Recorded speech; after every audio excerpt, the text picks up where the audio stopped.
తెలంగాణ రాష్ట్రం 2014లో తలసరి ఆదాయంలో 10వ స్థానంలో ఉంటే 1వ స్థానంలో పెట్టి 2023లో కాంగ్రెస్ ప్రభుత్వానికి ఇచ్చాము.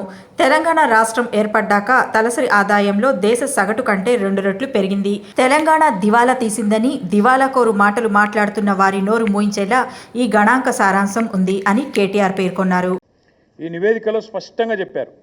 రాష్ట్ర తలసరి ఆదాయం 2014లో 10వ స్థానంలో ఉంది. భారతదేశంలో మన రాష్ట్రం ఏర్పడ్డ నాడు తెలంగాణను మాకు కాంగ్రెస్ అప్పచెప్పినాడు.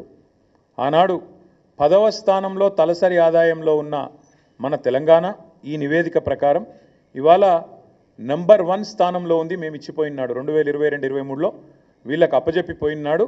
నంబర్ 1 స్థానంలో ఉంది అని చెప్పి ఇదే నివేదిక చాలా స్పష్టంగా కుండబద్దలు కొట్టింది.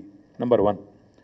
నంబర్ 2, ఇదే నివేదికలో ఇంకో మాట ఏం చెప్పారంటే ఆనాడు 2014-15లో దేశ సగటు 86,000 ఉంటే తలసరి ఆదాయం. ఆనాడు మాకు అప్పచెప్పినాడు కాంగ్రెసు మన తలసరి ఆదాయం 1,24,000. కానీ ఈరోజు ఎంత పెరిగింది అనడానికి కూడా ఇదిగో ఇక్కడ ఇదే నివేదికలో కుండబద్దలు కొట్టారు.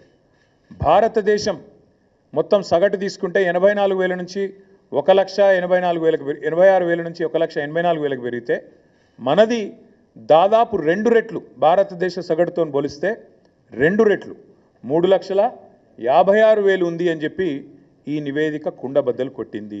అంటే రాష్ట్ర సంపద ఎట్లా పెరిగింది, కేసీఆర్ నాయకత్వంలో దశాబ్ద కాలంగా తెలంగాణ ఎట్లా పురోగమించింది, ఎట్లా దేశానికి ఆదర్శంగా మారింది అనేది ఇదే మాట.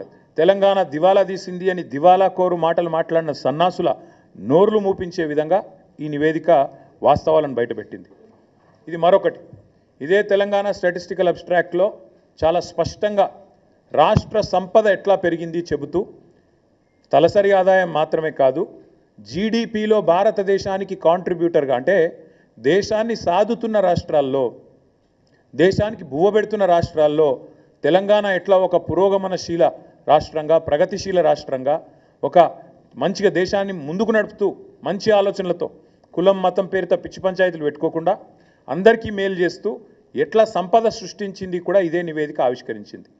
2013-14లో ఆనాడు భారతదేశంలో 4% జీడిపికి తెలంగాణ నుంచి దోహదపడుతుంటే ఇక్కడి రాష్ట్ర ఆర్థిక వ్యవస్థ కేసీఆర్ గారు పదవి విరమణ చేసే నాటికి అది పెరిగి 5.1% అయ్యింది అనే మాట కూడా ఇదే నివేదిక స్పష్టంగా చెప్పింది. అంటే జీడిపిలో భారతదేశంలో మొత్తం 100% ఉంటుంది. జీడిపి అంటే 100.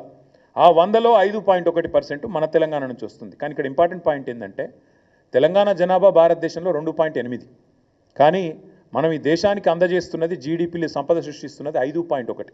అంటే మనకు కేంద్ర ప్రభుత్వం ఇస్తున్న దానికంటే మనం కేంద్రానికి ఇస్తున్నది దాదాపు డబల్ అనే మాట ఈ నివేదిక ద్వారా నేను మీకు గుర్తు చేస్తా ఉన్నాను.